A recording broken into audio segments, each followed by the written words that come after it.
So, in order to fit all of the things that we want to do, it takes very careful planning. And so I plan it out pretty specifically. I have a system though, so it goes really fast. And we typically plan a morning and an evening activity every day, and we research the food and everything before we go. And so, yeah, we plan out our itinerary a lot more in detail than a lot of people, because honestly, especially when you're traveling to somewhere that you've never been, there's nothing worse than wasting a half of a day trying to Yes. figure out what to do.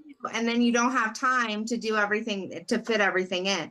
So we thoroughly research the areas in advance, especially like the hiking and how challenging things are. And because I'm not going to want to do two super challenging hikes in a day, probably, but I maybe want to do two hikes in a day, and so we're